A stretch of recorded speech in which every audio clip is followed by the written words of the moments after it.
Hi there, it's Amanda from the Hinman Holistic Health Institute, and today we are talking about estrogen dominance.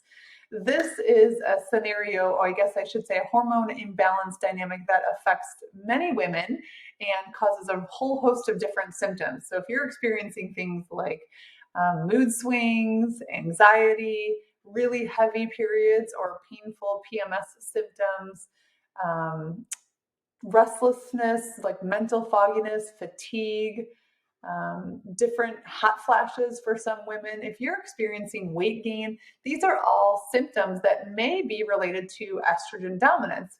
So, first, what is estrogen dominance? Well, estrogen dominance is when there is an imbalance proportion of estrogen to progesterone in the body. And this time frame, usually between 5 to 10 years before menopause, is actually a very common window for women to experience symptoms of estrogen dominance. And that is because, relatively speaking, they have much higher levels of estrogen compared to the circulating levels of progesterone in the body. And these hormones are meant to be in balance with each other. They're kind of like a yin and a yang. They work in tandem together, and they really, both are vital and important for overall hormone health and vitality.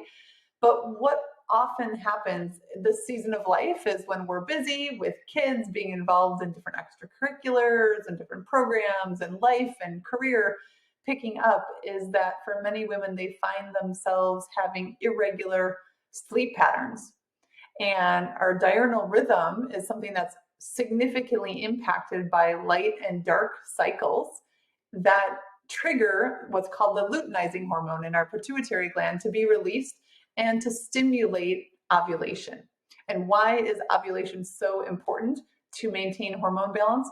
Well, because the lutein that is created after the egg is released turns into progesterone.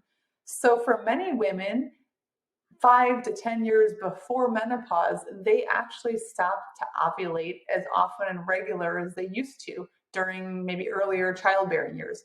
And because that ovulation doesn't take place, the levels of progesterone are decreased. And again, you can experience relative estrogen dominance.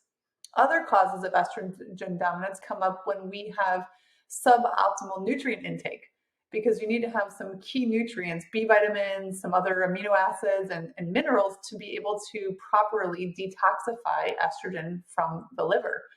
If we don't have adequate supply of those nutrients, then it can just get backlogged and kind of stockpile and keep being reabsorbed over and over again in the body. So that's another dynamic that can sometimes be the root cause of estrogen dominance. And finally, another one that I see very often is again tied to stress and overwhelm. The adrenal cortex is another gland, an organ in the body that creates progesterone all on its own. But if we are too preoccupied with creating cortisol and neopinephrine, epinephrine, the stress hormones, there's not enough ability, not enough juice left over to create adequate levels of progesterone. It takes kind of a backseat priority.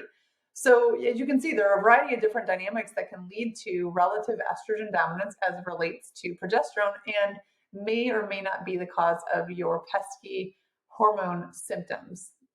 So if this is something that you're struggling with, the first and foremost thing that I recommend is getting clarity. Really sitting down with yourself, take a piece of paper. I encourage you to journal and see, where are you the bottleneck? Because oftentimes what women don't discover is maybe what carried them through when they were in their teens and 20s and early 30s is no longer going to be adequate to experience the type of health that you desire when you're in your 40s, 50s, and 60s. So it's really about stepping up your clarity in your skill set, your toolbox around how to best support your health. And that may be taking a look at, how is my digestive health? How is my immune system health? How is my nutrients? Am I aware of what nutrients my body needs specifically? How is my level of activity and my stress management tactics? So all of these different areas of your health. And sometimes we can kind of just do an honest self-reflection. And sometimes we recognize that there may be other pieces of information or data that even outside of regular annual lab work is not provided, that we're unaware of, because we don't know yet what our body specifically needs or what our body is struggling with. So this is your chance to take that piece of paper, ask yourself some very important questions, reflecting on where have you been the bottleneck in holding up your optimal hormone health challenge or health balance, and see what you can do. This is what we specialize at the Hinman Holistic Health Institute, and we are always here. You may want to start with our free hormone health assessment. That's a great starting point to kind of check in with your symptoms, see what may be at play in your particular body. Thanks, and we'll see you real soon.